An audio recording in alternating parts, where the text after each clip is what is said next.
week. That was one of the better cars I've had in that building, and I think it's just Kevin's package and the way he works with his drivers and stuff like that. And yeah, the last 10 or so laps were definitely stressful. Kind of told myself put together a heat race of laps and perfect laps, and you got a golden driller as a Chili Bowl wins. Green flag in the air.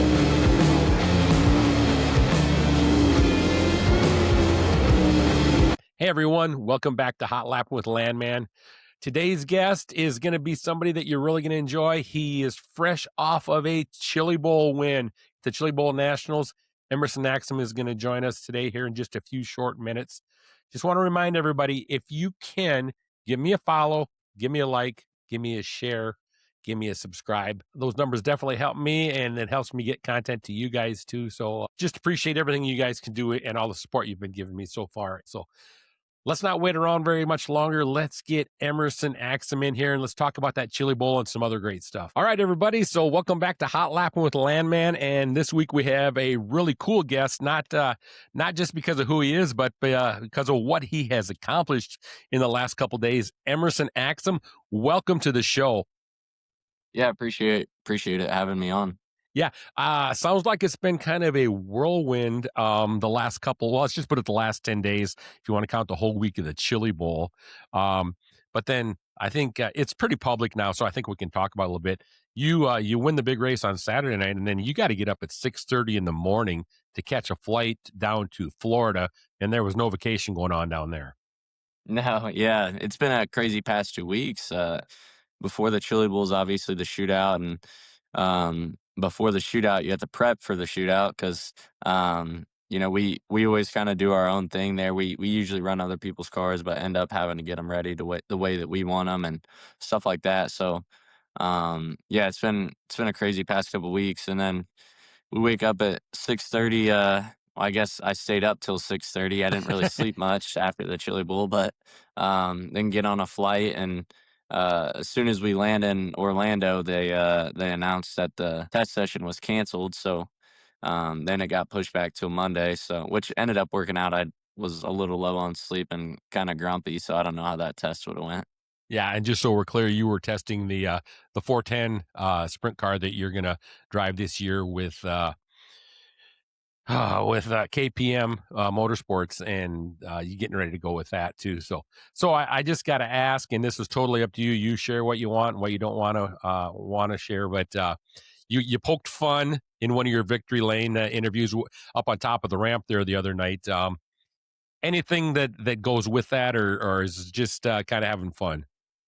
Yeah, I mean, I think it was a little bit of fun and a little bit of seriousness. I mean, I felt like uh, every person that I talked to that was on that show previously, I talked to them. They're my buddies, but I talked to them at the casino and hanging out, and they're like, "Oh man, we're picking Jason or Corey in the pool," and I was like, "Okay," and then sure enough, they pick them on the show and stuff like that. So, um, yeah, I felt like I had to give them a little bit of crap back, and um, I said it laughing, so I was hoping people would take it a little bit sarcastically, but some people took it seriously, and yeah, I just think obviously the position we're in, I'm not really sure our plans right now, but um, I feel like the Outlaws have always kind of been what we ran, and obviously we have a loyalty to the Outlaws, but yeah, I think that was more just poking fun and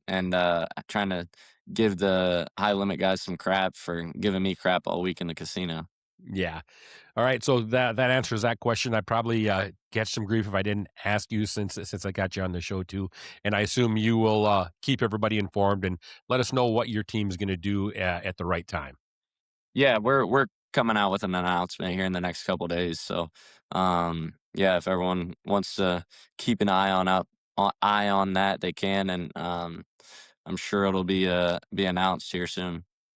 That'll be something everybody's been kind of waiting for. So let's jump back. Obviously, the biggest moment of I'm gonna guess your racing career is last week. You get to hoist that golden driller on Saturday night but not of the Tulsa Shootout, of the Chili Bowl Nationals. And talk a little bit about that race Saturday night. Now that you've had a couple days to think it over, I know that a couple guys took a couple serious runs at you there, trying to get underneath you with 5 or 6, or maybe only a couple laps to go. But talk about that whole race too.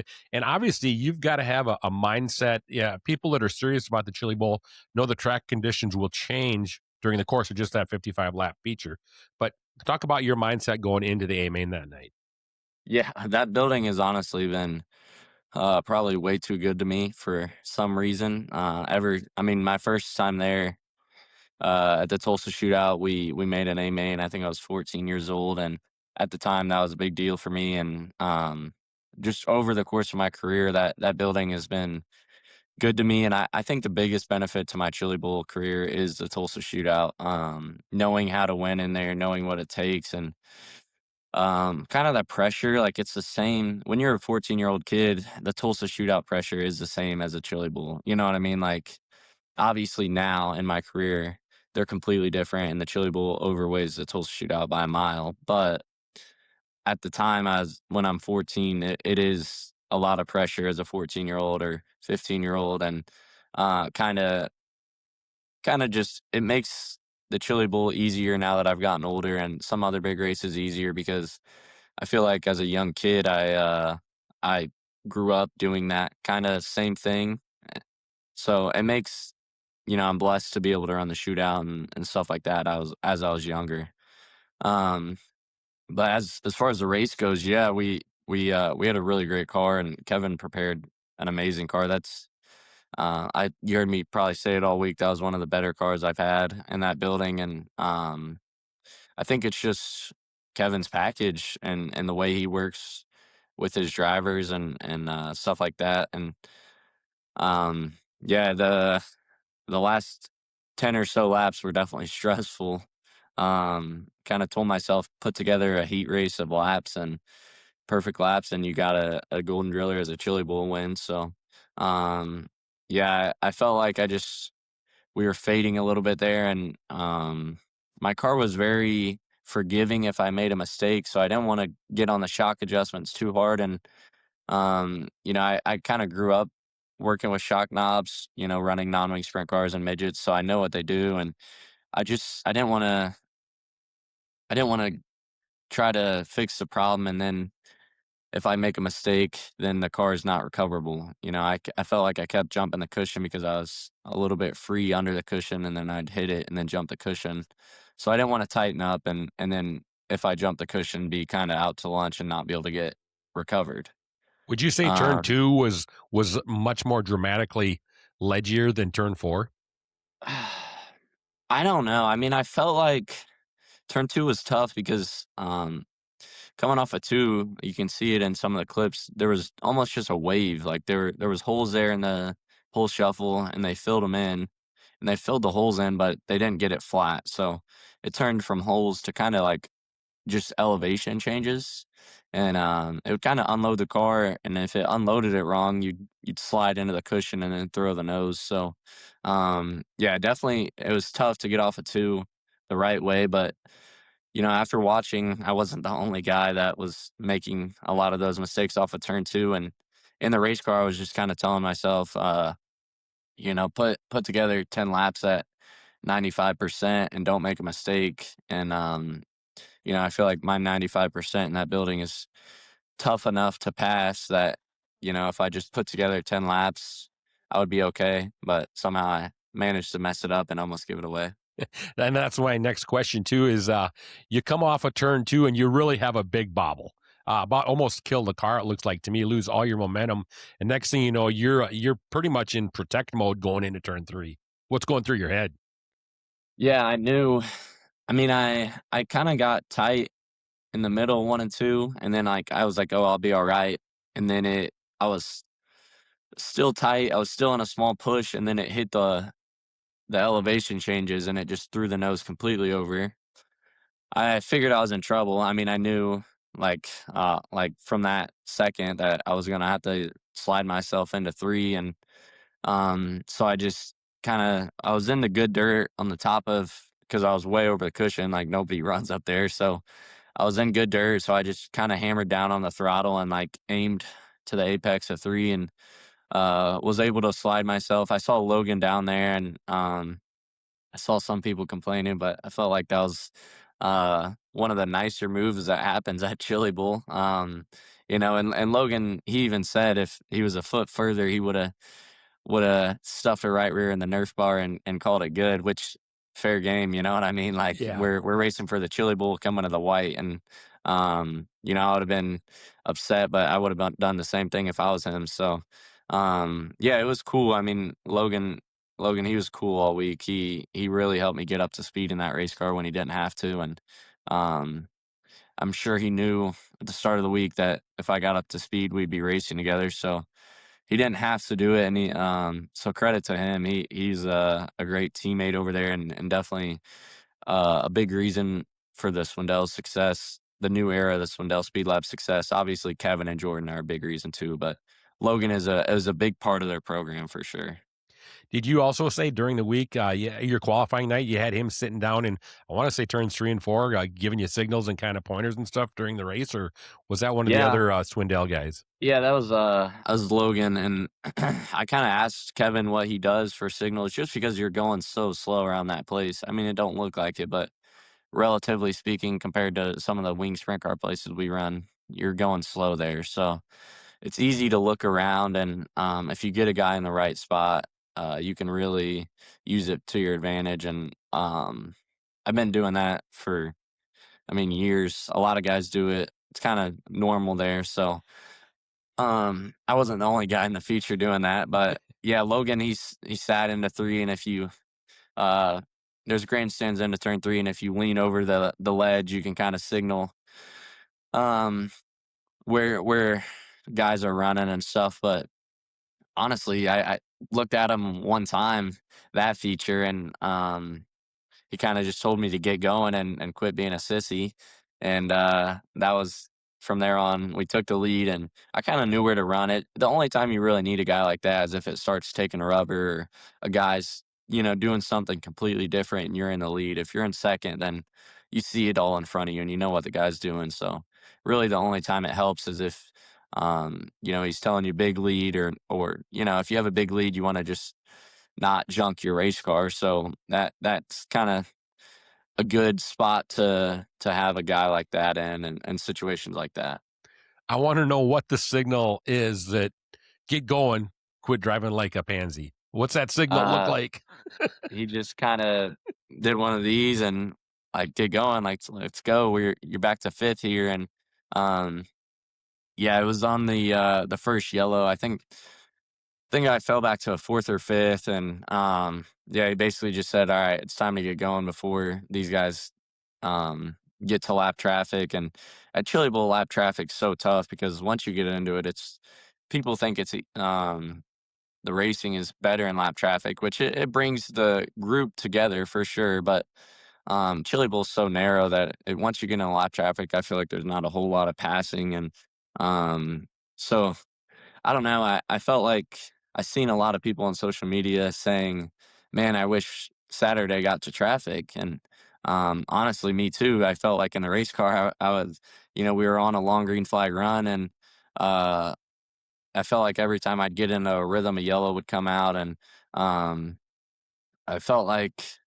traffic. Like I said, if you're on the top and there's a guy below you, there's nowhere for the guy behind you to go. So, yeah, I felt like I would rather be in traffic at the Chili Bowl for sure. Another thing I wanted to ask you, having the right equipment to go to the Chili Bowl, I think is massive. And you show up this year with a driving for a new owner, Kevin and Jordan Swindell. And tell me how that whole deal came together. Yeah, so last year I'd been running for Keith Coons, and uh, Keith kind of told me at the end of last year that he just didn't want to work on a race car. I was in one of Keith's personal cars, and he told me that he's kind of just done, and he doesn't really want to work on a car next year, and he's just taking a year off. And So he told me I could run for Bo Bender, his other crew chief, and that they would run me. And I felt like I felt like I just with so many cars, I kind of got lost in the group of like, they have so much talent Hmm. there. And last year they had a bunch of talent. I think they had 16 cars or something last year. And, with so many great drivers, you kind of just, there's only so many guys, right? There's so many mouths to feed. And, um, it's just, I felt like I kind of got lost. And so with me moving crew chiefs and stuff like that, I felt like if I was gonna move crew chiefs um, and Kevin had reached out to me, I was planning on running for Keith, and then when Kevin reached out and told me that he was gonna bring a couple more cars, that I I felt like it was in my best interest just to get more focus on myself on my prelim night and Saturday night and stuff like that, and that's the main reason I switched. Kevin just reached out to me, and the first time I met him, really talked to him, was at Knoxville. One of the Outlaw shows earlier in the year. Kevin Thomas Jr. was there, and he's one of my best friends. So Swindell was working on KT's car, and I was just over at his pit hanging out and uh, talking with KTJ, and then kind of talked to Kevin a little bit, and just kind of picked his brain about Knoxville stuff and how to be better at Knoxville, because obviously he was a great driver, and I've heard people say he's a great driver coach. So just to better myself, I started talking to him and asked him some questions, and that was kind of the end of it. And then a couple months later, he messaged me on Instagram and asked if I had committed to anything for Chili Bowl. And I hadn't. I'd planned to run for Keith, but I hadn't committed. And Keith didn't really tell me, like, we never really discussed. He just said, "Hey, man, there's a ride here if you want it. We'll talk about it, Yeah. later on in the year." So then when Kevin messaged me, I felt like it was a no brainer, and I was a little worried just because Logan and I don't. Logan has a specific driving style, and I'm not sure that me and him really drive the same. And uh, but obviously it worked out, and I'm glad that Kevin reached out, and I'm glad that I told him, yeah, I would do it. Will you be back in a Kevin Swindell car for the Chili Bowl next year? As far as I know, yeah, I don't see. I'm not going anywhere. So as long as they want me back, I'm coming back. I think that's a no-brainer. Guy wins a driller, he should probably have an opportunity to defend anyway. So, um, one thing I was, the talking about the expo right there in Tulsa. You've made a name for yourself down there. You might not even know that, but obviously you know that after last Saturday. But just over the last 5 years, some real cool stuff has happened to you down there. Some uncool stuff too. But I just remember back. I want to say it was probably Christmas, or that week of Yeah, the 2021, shootout. Hmm. and you're chasing in the non-wing. You're in the driven car. I think that was that a Clausen Marshall car or something like Yes. that. Um, Well, I had been running for Clausen Marshall in the non-wing sprint cars at the time, and they sponsored my Tulsa Shootout car, and it was a 10J car. It was a 10J chassis house car, with my dad working on it. But then Clausen Marshall had put together a deal to be on the side of the race car, and obviously we had a great relationship with them. So yeah, they put it down the side of the race car and helped me out that week, obviously, and then the following year. But yeah. but I'm just talking. If I say the name Jeffrey Newell, does that pop right into your head? Like, yeah, I know who Jeffrey Newell is. Yeah, we're actually good buddies, believe it or not. We always seem to race each other in that building for whatever reason, and always seems we're next to each other. And yeah, that was a great race. Obviously, a little bit of heartbreak, but uh, yeah, I don't blame the guy for doing it. I would have done the same thing, and I felt like he had the race won, and I kind of got desperate. I saw an opportunity to have a chance at it, and I went for it, and obviously ended up on my lid. But um, I think at the time it was good publicity the way I handled it, and almost probably gave me more publicity than actually winning the race. Yeah, and just so people don't that might not know what we're talking about, I believe was it the non-wing outlaw class that Yeah. happened in? Hmm. And coming to the checkered, you had tracked him down, you're ripping the top, and he's rolling the bottom real nice, and basically coming to 3 and 4, it is a drag race, and you've got all the momentum on the outside, and he comes up just a little bit and basically past the flag stand, you, hook his right rear and just go for a big ride down the front stretch. Yeah. Yep. I felt like I made a couple mistakes. If I go back and not make two or three of those mistakes I made on the treacherous cushion, then I felt like we would have won the race, obviously. But that's racing. Like, to his credit, he didn't make a mistake, and I did, and won him the race. Yeah, and who knows, maybe the mistakes you made then on that same treacherous cushion helped you win the Chili Bowl this year too, so kind of Right. ironic that that stuff happens. You said, I read a quote of yours one time, and I assume you'll always be a participant at the shootout as long as you have an invite or ride and, things like that, unless you become really, really good and you end up, traveling the world with NASCAR or things like that. But heck, anybody can go to that anyway. But you said Yeah. you don't want to be known as a Tulsa shootout legend. You want to be known as a Chili Bowl legend. Direct quote from you that I found when I was doing my homework on you. Where does that shootout rank for you compared to the rest of your racing calendar?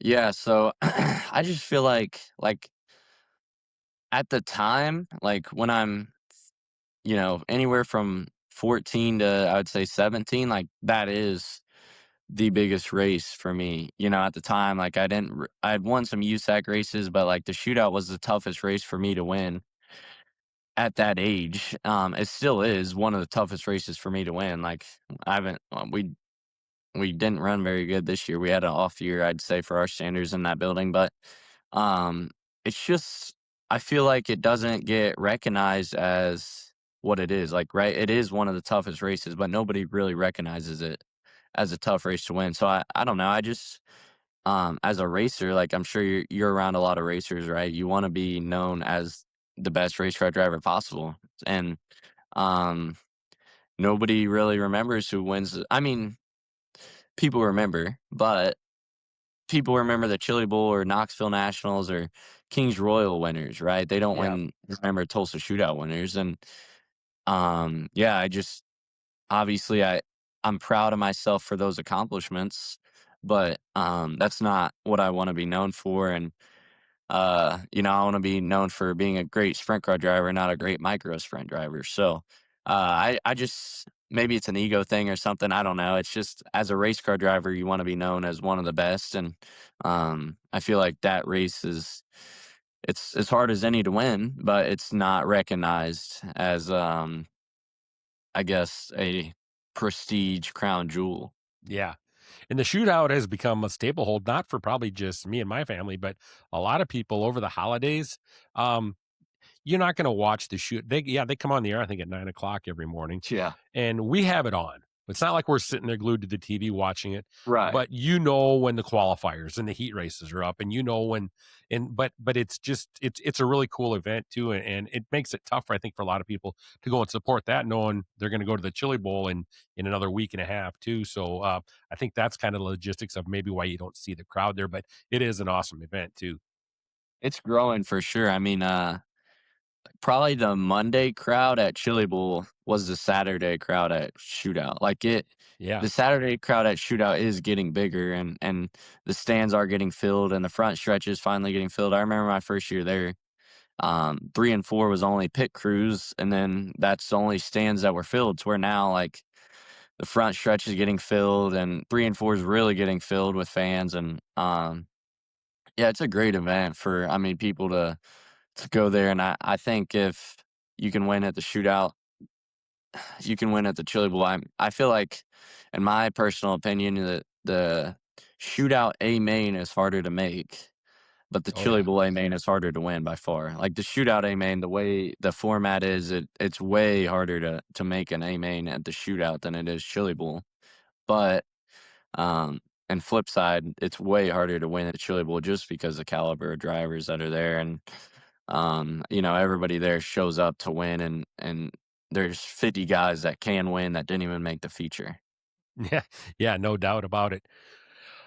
Real quick, let's jump back to when Emerson Axsom is a little toddler at home, and what lit your fire to become a race car driver? Was it something that you kind of latched onto, something that your parents got you involved with? How did you ever even get the racing bug? So my dad used to race pavement modifieds, around, I don't know, around the Midwest, I guess. And then, I mean, I was so young, I don't really remember it. And then, he bought me a quarter midget, and then we went up to Mini Indy Speedway up in Indianapolis and at the Indianapolis State Fairgrounds.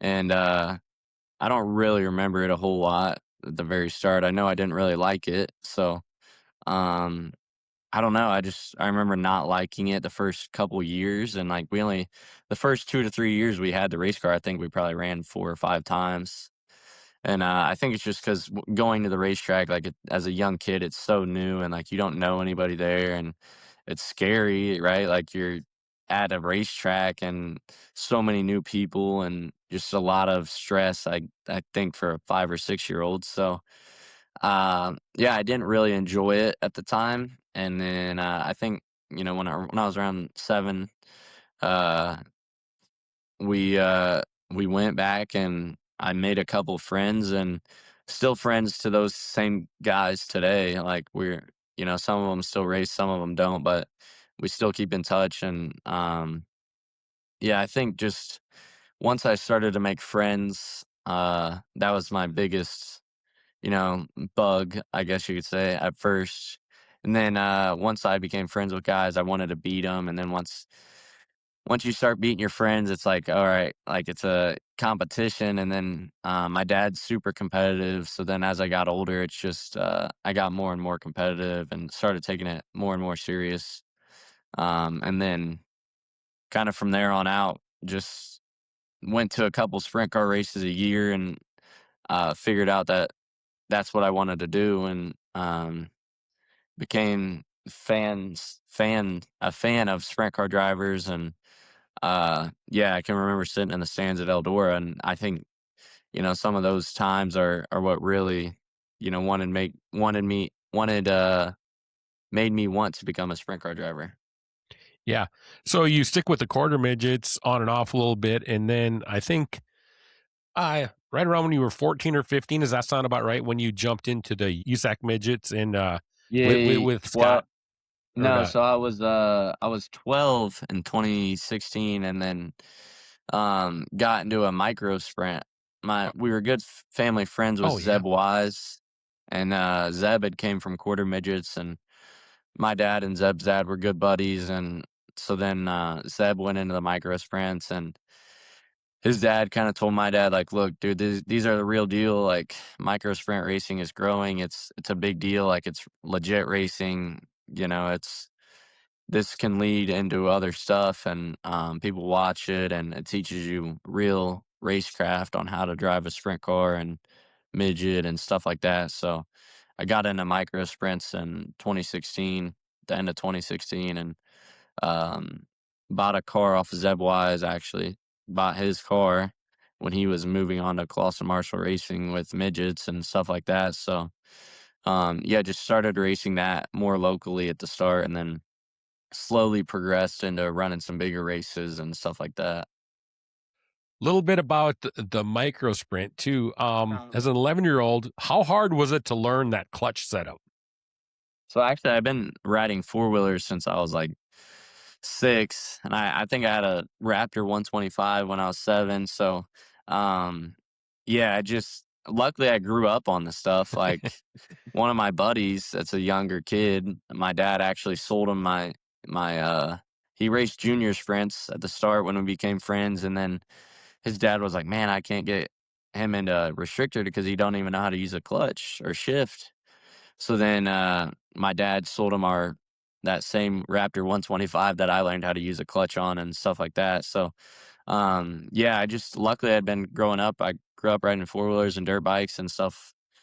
So it made that transition quite a bit easier. Yeah, absolutely. The reason I asked was, my 12-year-old raced micros, and when we got going on that too, the clutch, he hadn't done that. So, I remember we were out in an old parking lot, way out, almost Yeah. out of town, just plenty of room in case he got the thing rolling, and Yeah. once so I just know, for kids, that's always a good challenge, so that was good on you for not already being ready to go. Yeah, I was fortunate to be riding dirt bikes and stuff at a young age. Yeah, exactly. So then after the micros, I assume is when the USAC midgets and Scott Petrie and you come together? Yeah, we had become just good friends from Jerry Coons had ran quarter midgets with his kid at the time, and my dad helped him a little bit or something. I don't know. We became friends a little bit somehow, and kind of Jerry just Jerry was looking to start slowing down and start helping his kid race.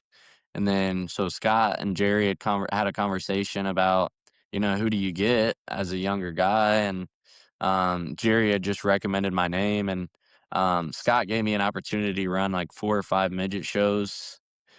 I want to say in 2019 2019, and I didn't run good in any of them. I think I wrecked out in like 4 out of the 5, and for whatever reason, Scott just kept giving me opportunities, and uh, I mean, obviously the relationship has built to World of Outlaw level team, and kind of just obviously very fortunate for that relationship. I would definitely wouldn't be where I'm at without Scott or Dale Klasmeyer. And so Scott gave me an opportunity, and kind of he didn't really have the money to support a guy that's tearing up a bunch of stuff, and he kind of told us like, man, I don't really want your guys' money. I don't want to rent the car to you guys. So he gave us a really good deal of he basically just gave my dad and I the car, and my dad's very hands on, always been hands on, and so we kept it at our shop, and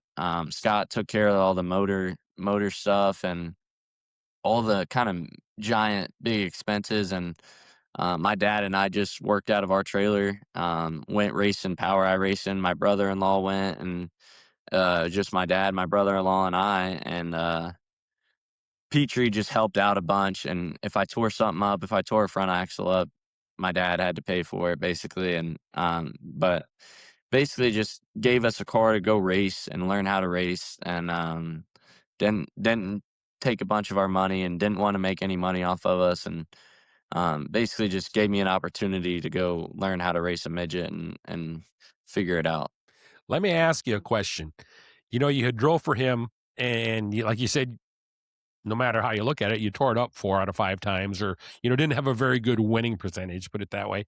Um, and then he gives you the car. Do you think maybe that instilled in you how to take care of equipment just a little bit better, being that it's your guys' expense?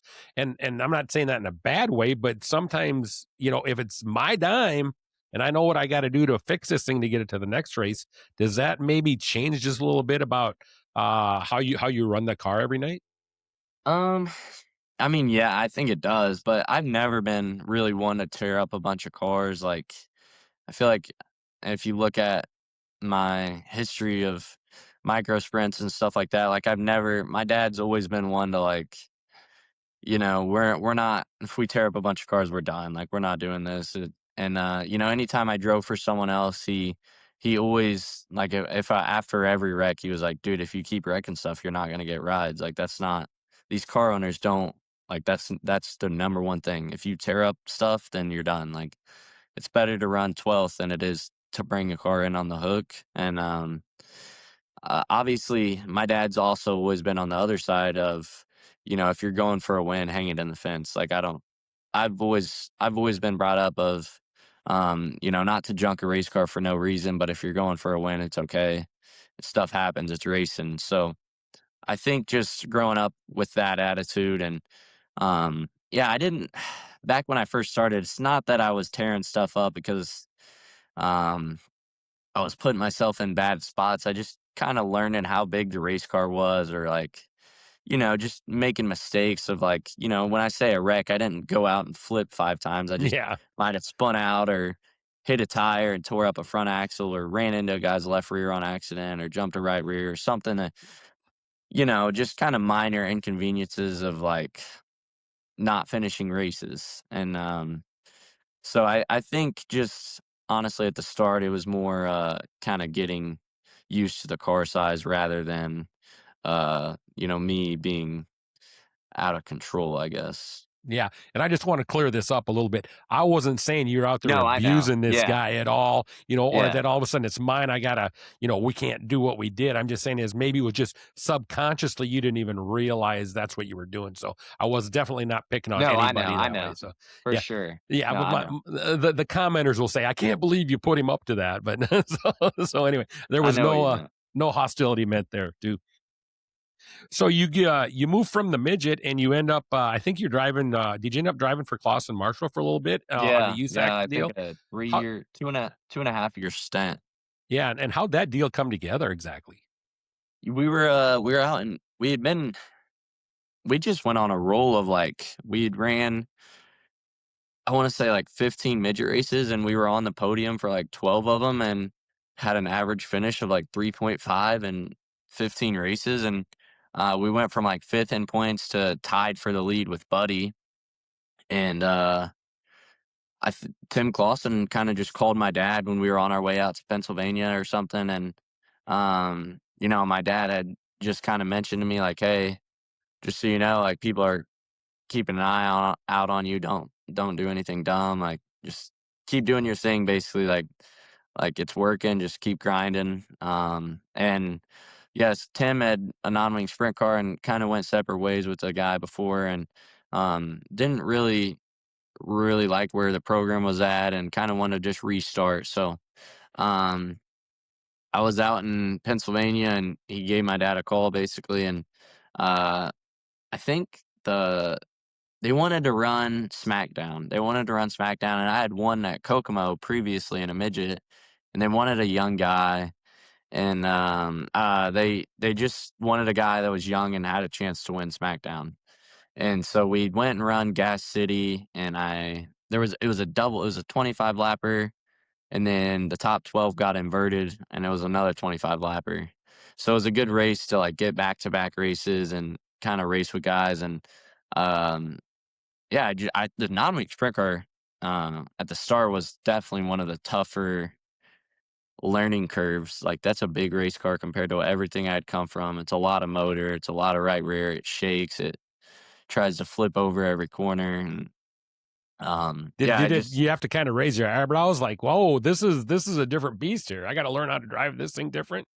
yeah, definitely, and you know, not to Clausen Marshall's cars aren't very they're very fast on-wing sprint cars, but they're not very forgiving. So it's a tough car to learn in, and had to learn how to drive the car, and um, obviously we were really fast and ran some really good races and won some races, and but I felt like it took me a minute just because the car was fast, but I had to learn how to drive it, kind of deal. And we'd ran Gas City the first night, and I think I ran 11th in the first feature, and they inverted it. Sure enough, I caught the invert, started second. I think Jake Swanson passed me on the last lap or something to win, and then when it wasn't supposed to be a full time deal, we'd run Kokomo and Paragon. I think my first USAC race was Paragon. I think we ran like eighth, maybe ninth, and then go up to Kokomo, and they have a local show before SmackDown. But everybody, it's kind of like the Capitani Classic, like just a local show, but the night before, and we ran second or third, led most of the race, and then I think we ran like eighth at SmackDown, and then Lawrenceburg comes up, a track that I'm not notoriously not very good at. I don't know why. It just doesn't really fit my style, and Dude, you got to throw big bombs there all the yeah, time. I'm sorry, it's that's just just my opinion. I don't know. It's notoriously I've not been very good there. I've had some good runs, but more bad runs than good. And we were leading my like fourth USAC race. We were leading, and my right rear tire blew with like two to go, and it was like a 20 grand to win race or something. It was a big Lawrenceburg USAC show, and I wasn't supposed to, as far as I know, I don't think I was supposed to come back the next season. And then Tim was able to put together a full time USAC season, got the sponsorship, and kind of just planned to run USAC the next 2 to 3 years full time. And yeah, like I said, it wasn't supposed to be a USAC national ride. It was supposed to kind of just be a fill in to finish the year, and got fortunate, ran some good races, and turned it into a full time ride. During that time when you were doing the full-time, sprint car with Clausen, were you dabbling with other stuff on the side, maybe Silver Crown, Midgets, Yeah, or so we anything ran like that stuff? some. My first year in the non-wing sprint car, Tim had made it very clear that he wanted me to focus on non-wing sprint cars, and that this is the main goal, and that he felt like if I go back and run midget stuff, that it's only hurting me. And then yeah, he just made it clear that like he's spending a lot of money on me, and he wants me to focus on my day job, and which is very respectable. I understand that. So I didn't my first year I didn't run anything. I think I ran maybe two wing races, one at Attica, one at Fremont. And um and then the following year comes, and I had got an opportunity to run some Silver Crown stuff, and then I begged him to let me run Midget Week, and then we run good, and then we go out to Pennsylvania the week after Midget Week for Eastern Storm, and we won Eastern Storm, and we run like first, second, third, and Tim, I kind of told Tim, I was like, look, man, those midgets are helping me, and from there on out, he was kind of gave me a little bit more freedom, and kind of felt like I felt like I kind of changed his mind, and gave me some more opportunities to race. And um, yeah, just I ran some Silver Crown stuff for Gene Nolan and Greg Nolan, and the Nolan Racing team, and was just fortunate to be put around some really great people.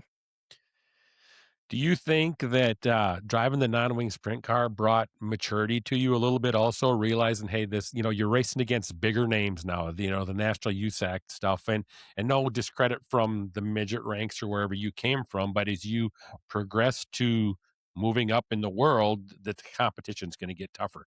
Do you think that helped you also mature a little bit? Oh, 100%. I didn't realize. It's weird, like not that like a guy like Kyle Cummins, let's say, or Justin Grant or Kevin Thomas Jr. aren't good in midgets, but they grew up racing non-wing sprint cars. So like their non-wing sprint car levels of racing is like they're insane in non-wing sprint cars. They're really good midget drivers, but they grew up racing non-wing sprint cars. So they're a lot better in non-wing sprint cars than they are midgets. So I think just having to race, I didn't realize how good of drivers those guys were because I'd only raced them in midgets, where they had just recently also started racing midgets. Like I feel like guys didn't really used to do that, where they run all of them, or like Justin Grant and Chris Wyndham and them guys didn't really used to run great midgets until Clausen Marshall and Tyler Courtney and them guys started doing it. And kind of a lot of guys started running double duty. And um yeah, once I moved up to non-wing sprint cars, I definitely gained a new level of respect for a lot of those guys. And kind of just showed that there's levels to this racing stuff, and that definitely as you move up, it gets tougher and tougher, and there's a reason there's levels to it, because um the cream of the crop w- rises to the top. So once you start getting closer to the top, man, it definitely gets tougher. Did you have one person a driver you could go to? You're still pretty young out there. A guy you could go to that would be straight up with you if you had questions or things about the cars, about how to drive certain tracks or conditions. Yeah, Kevin Thomas Jr. for sure. He's I we were teammates at Petrie Motorsports. The first year we didn't really talk. He was having a down year in sprint cars, and he took some races off from the midget stuff, and kind of just focused on his non-wing sprint car program, because non-wing sprint cars pay a lot more, and that's his moneymaker, and he felt like he wasn't making enough money. So he took a back seat to the midget stuff. And so the first year we didn't really talk a whole lot. And then we started really getting closer the start of 2021 when we were down in Florida, and him and my dad became really good buddies. He's one of my best friends now that I'm a little bit older, and we have a lot more to relate to. Yeah. And but yeah, he's definitely the number one guy that I've had in my career that if I have a question, and he's really good about, like, even Kevin himself will admit, like, when he first started racing, he was not a great race car driver, and he had to learn how to drive a race car because that's what he wanted to do. And so, like, he wasn't naturally gifted. Like, if you ask Kyle Larson a question, he doesn't know why he does it. He just does it. Like, he just, you know what I mean? Like, it's hard Yep. to, a lot of guys, you just talk to them and you're like, they're like, I don't know, you just do it.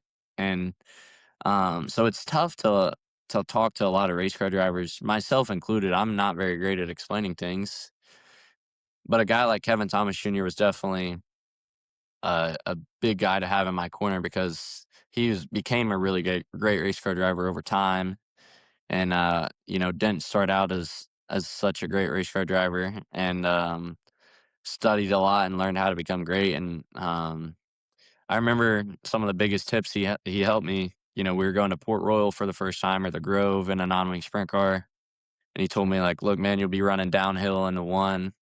It's gonna feel like you're gonna flip over, but it won't."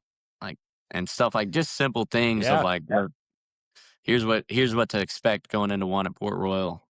And so definitely Kevin Thomas Jr. for sure. He helped me a lot at Paris when we were there, and um, just a guy that kind of tells you what to expect, and will tell you the truth, and became a really great friend over time. And one thing about KTJ too is, if I'm correct, you don't usually ever have to kind of even wonder what's on his mind. You're going to know. Yeah, yeah, for sure. He's a He's character. definitely not a guy to hide what he's thinking. No, no, exactly. But I say that in a good way. I Yeah, think the no, for world sure. of Kevin myself too. He He does sent a me great job. the he sent me a clip of what he said in one of the interviews during Chili Bowl, and my response was, "Never change, dude. You're hilarious." Because some of the stuff he says is just like, you can tell he grew up playing a lot of sports and stuff like that, because he kind of has that the attitude of some of the players on sports teams, and some of the stuff that happened in locker rooms. Exactly. And then ironically, he runs second to you at the Chili Bowl. Yeah, man, I almost felt bad for him, like, because, like, if it wasn't me, I wish Kevin would have won. And, like, I know how hard it is to replicate some of those run. Like, you only get so many opportunities to win in that building, and, like, what a terrible opportunity it is to have to race each other. Obviously, I was happy that he ran second, but um, if hopefully he gets himself one. Yeah, just as a friend of mine, Yeah. you know what I mean? You gotta root for a guy that's there's only so many good people in racing. There's a lot of good people, but there's only so many people you can call your friend in racing that, as a driver, won't do you wrong and try to steal your sponsor or something like that. Yeah. Um, so he's one of the good guys, and obviously I would have it's a guy that you gotta root for. Yeah. So you do the USAC stuff, and then I want to say you, the winged car obviously caught your eye some way, shape, or form, or somebody that's paying the bills that you're driving for. Talk about the transition from the non-wing sprint car to, hey, we're going winged race. And I think it was 2024. You guys set out to pretty much do all of that. Yeah, I don't know. I just honestly, like, for whatever reason, same deal. Like, whenever you ask a fan who's the best race car drivers in the world, they say David Gravel, Kyle Larson, Brad Sweet, Rico. You know what I mean? Like, they say the high limit champions and the outlaw champions. Whether it's fair to the USAC champions or not, in my opinion, the USAC guys are just as great race car drivers in their category, right? Like, it is tough to go win a USAC race, just as it's tough to go win an outlaw race or a high limit race. And um, but when you ask a fan about the fan perspective, who's a better race car driver, um, their answer is wing drivers, right? Just because that's the perception, whether it's true or not. that is the perception, in my opinion. So, like I said earlier, I want to be known as one of the best, and to do that, you just you become a wing driver, and that's the end goal is a championship, national championship series, and a wing car. And you don't just become a wing, you got to go out and beat the best of the best too. Just because you're a wing driver doesn't mean you're the best. Right. No, for sure. Yeah, I definitely agree. And um, there's it's tough to win those races, the outlaw races. So tell me a little bit about how that deal came together, because that is when KPM came together, the Klossmeyer Yeah. and So Petrie, and the team came together. How did that all form, or was that something in the works that kind of nurtured itself, or did it just kind of come it together in I'd a hurry? become really great friends with the Klasmeyer family, and Tucker had kind of made it clear that he wanted to start slowing down, and then Dale, the owner, or Tucker's dad and the owner of the sprint car team, he or one of the owners, he just had the equipment, and I kind of just asked him like, "Hey man, what are you gonna do with all that? Like, are you just gonna let it sit? Are you gonna sell it?" And I was at the time still at Clausen Marshall, and so I just asked him like, "Hey, you got four motors and three cars. You think we could run 10 or so times when I'm off USAC and go to Knoxville and just get my feet wet?" And slowly it progressed into 10 times, into 20 times, and then I had Clausen Marshall. The plan was to go wing racing with Clausen Marshall at the time, and then after 2023, we ran third in points, and the last race got rained out like a week or two early, and the last race was in October of that year. And so Tim had kind of sat me down in his office and was like, "Look, we can't like go wing racing the way the sponsorship's working out." And I'm telling you this early in the season, which is very respectable of Tim to do. He told me in October, which is an early part of the season, to get fired and give me opportunities to put something together for the next year. And then I kind of told Dale what had happened, and he kind of just made him want to pony up and want to go race himself. And yeah, Dale also sponsored us some motors when we were at Clausen Marshall. He gave us, I think, three speedways to go. He gave us one wing motor and then two smaller motors that were perfect. We'd won most of our races on that year in the non-wing sprint cars. So we just developed a relationship, and then I told him what happened, and it started off as a deal as my dad and I were just gonna get some help and go race out of our own trailer, and um, then all of a sudden kind of snowballed into something bigger. And I made a post on Facebook of our plans, and Scott Petrie saw it, and we had still had a relationship. We hadn't really been super close the past couple years because I had stopped running midgets for him, but we still had a great relationship, and he still texted me when we ran good, and we're still friends. We just hadn't seen each other as much, and kind of said that he wanted to be a part of what we were building. And um, yeah, from there, it just slowly turned into like the next year's plan is to run local shows, and the next year's plan is to run Knoxville, and then from Knoxville it turned into next year's plan is to go outlaw racing, and then slowly just build into this program of turning something small into, all of a sudden it becomes outlaw level equipment, and then basically just developed a relationship. And I don't even know really how it turned into that. It just slowly everyone started getting more and more excited about their program, and we had some good runs, and we had all the right equipment. It's just putting all the right pieces together, and then slowly we've got more and more sponsorship of like funding, and able to turn a smaller program into a real program. And just it takes time to build those things, and it's really hard to do. So just slowly turning it into a outlaw level program, and trying to get it on par with some of the other national level teams. Tell us a little bit about some of the differences you have to make or that you feel when you jump into a winged car. And now that's pretty much home, but you probably had to Yeah, adapt to that side of the sport a little bit also. it's hard. Like a non-wing sprint car and a wing sprint car shouldn't even have sprint cars together in the same name. They are not the same race car at all. Like they don't react the same. They don't do anything the same. They don't even go down the straightaway the same.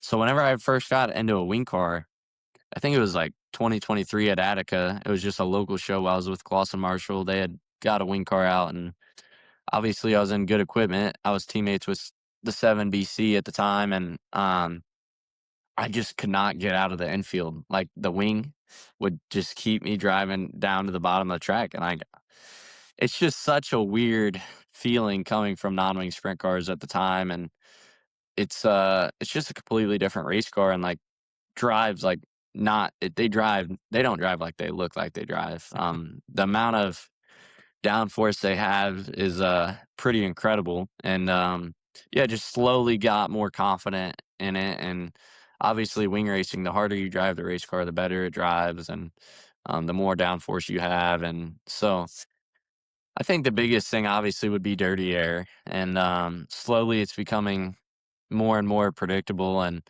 um, I think once you can get your car good in dirty air and you get your car comfortable, then it makes dirty air a lot easier, and it starts becoming, just something in the back of your head that you know is there rather than thinking about it. And um, some of my best races, I've noticed that I wasn't even thinking about dirty air because my race car is good. So um, I think that would be the biggest thing would be dirty air and learning how to get my race car and the feel that I want, and just confidence in a race car itself. Yeah, and then you said that was in 2023 that you made your first couple starts, and Yeah, then 2024 was the pretty much the the season you starting said of you yeah, were yeah, kind of where we went, jumped in with both feet with Klasmeyer and Petrie, and started our own team. yeah, and talk about that season. Did you go to Volusia that year or go down to Florida or anything, or No, when did you we guys were get going? planning on going to run the 360 down there, and then just ended up not having stuff ready. And our first race was at Lincoln. It was a day show with the posse, and we drove 8 hours or something there for a day show. Woke up at like 4 in the morning, drove there, made the features, started like eighth. The guy in ninth spun out in front of, like, slid up the track, spun out on lap one, KO'd the car, and I had to drive 8 hours, so I made one lap.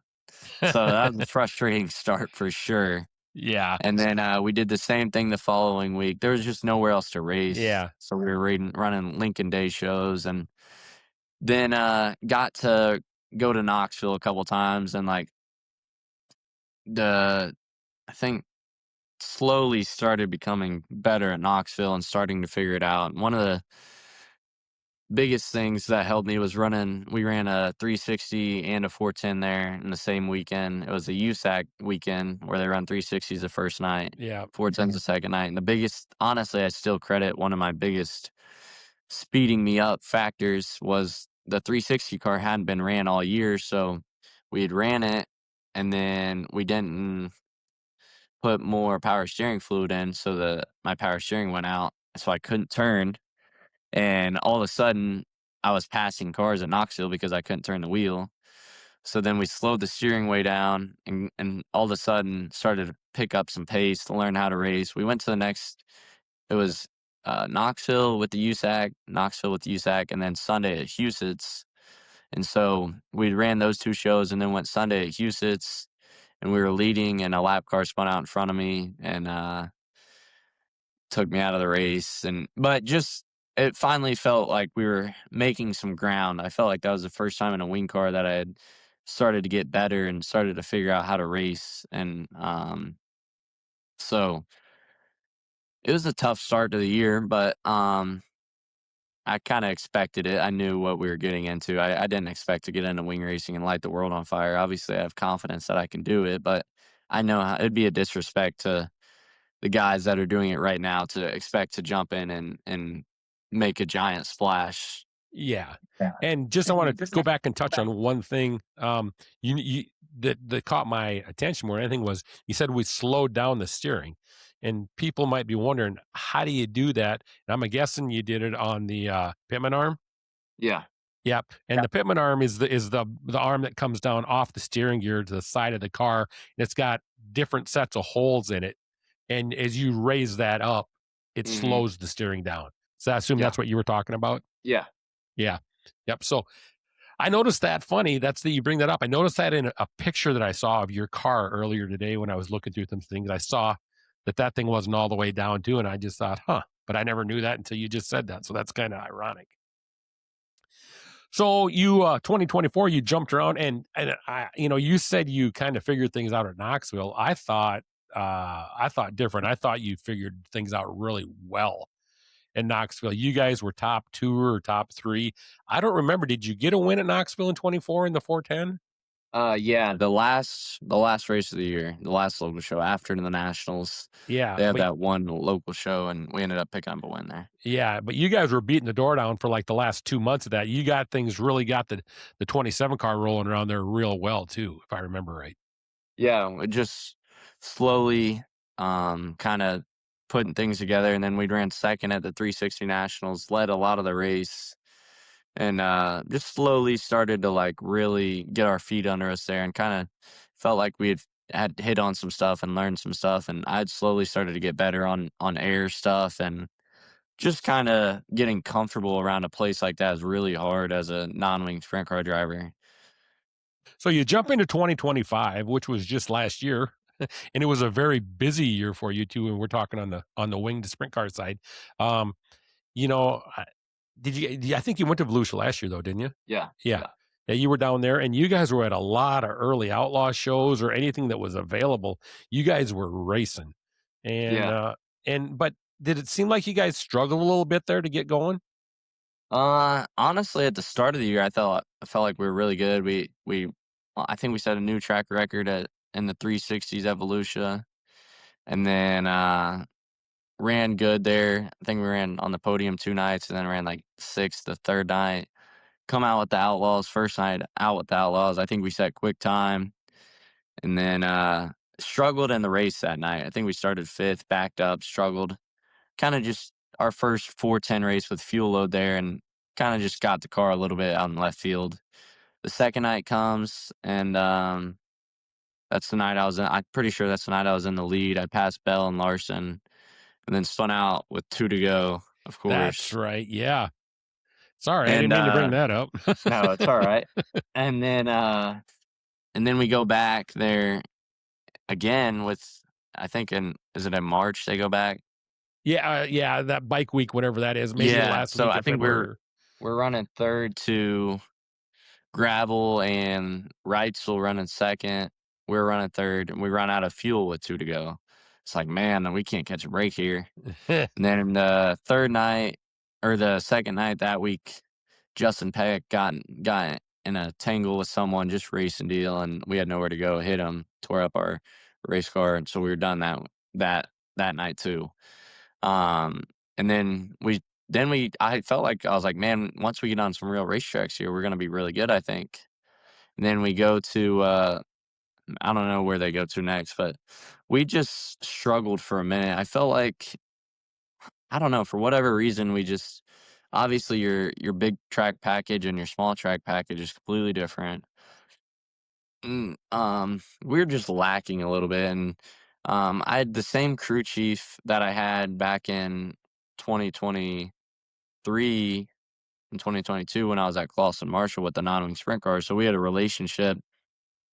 For whatever reason, we just couldn't figure it out, and struggled and had some good runs. Felt like we would hit on stuff, and then show up the next night and really struggle. And we were doing the exact same thing. And for whatever reason, we just were struggling, could not get going, and um, couldn't put 2 nights together. We'd have one good night and then three mediocre nights and one really bad night. And um, just, you know how racing is when you're on the road, and it starts to get frustrating. So then me and the crew chief are starting to not get along, and kind of just compounded the problem. And yeah, we couldn't figure it out. I mean, he's still one of my best friends today, but um, things just don't work out. And he's working on Chase Randall's stuff, and they've been going really good. So, Yeah. happy for him. It just, me and him just felt like we had reached a point where we couldn't get any better, and kind of got started to get frustrated, and um, yeah, just it didn't work out. And then, um, so obviously the ride with the 18 came up, and I felt like I had an opportunity to take that. Um, so that kind of led into that, and obviously had some good runs there, had some bad runs there, and trying to just figure out. Kind of was a tough year of like figuring out where I'm at as a driver, and whether it's me, whether it's the car, trying to figure out how we can show up one night and be really good, how we can show up the next night and be really bad. And basically just a tough year in general, figuring that kind of stuff out, and um, figuring out where I need to be as a driver and how much work I need to put into this stuff. And it's just kind of, like I said, a tough year.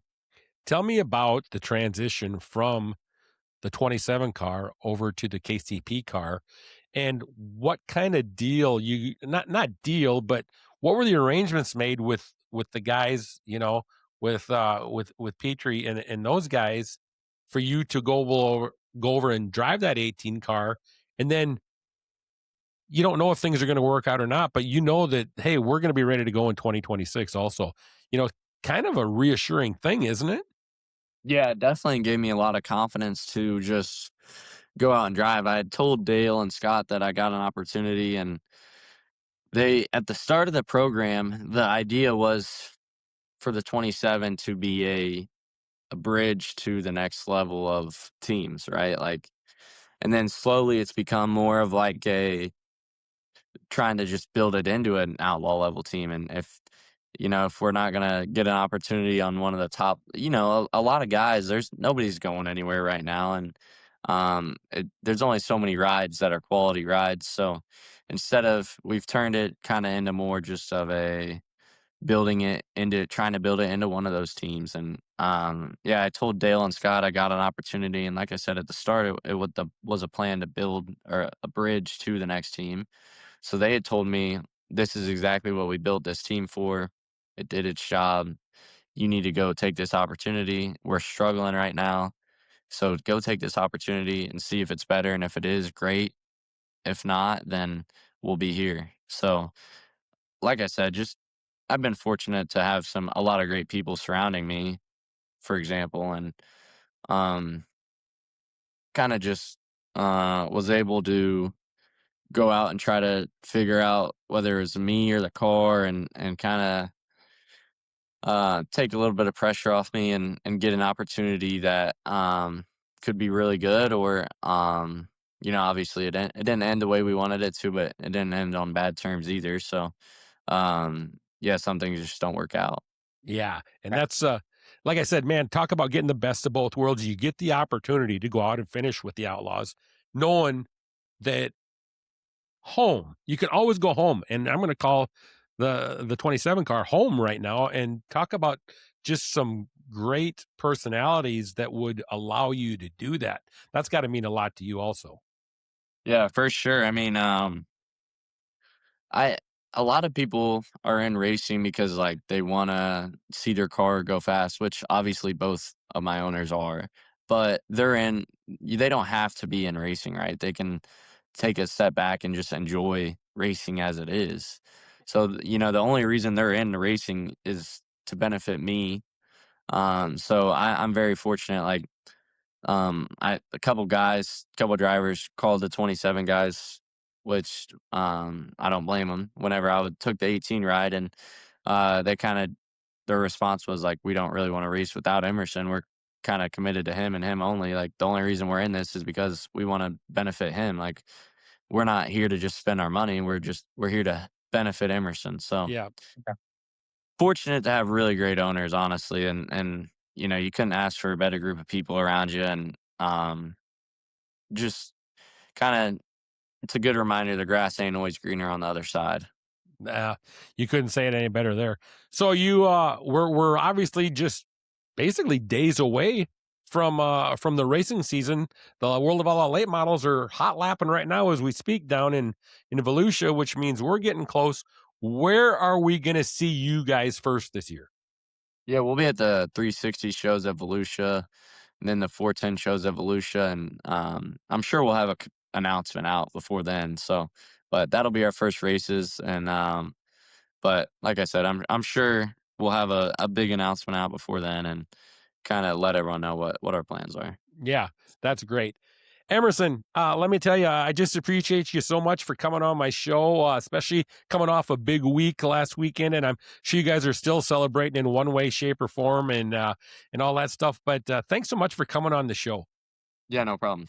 Yeah, so Thanks for we having will. me. Yeah, oh yeah, I can't believe how fast an hour and 10 minutes can fly by too. So it wasn't too brutal, was it?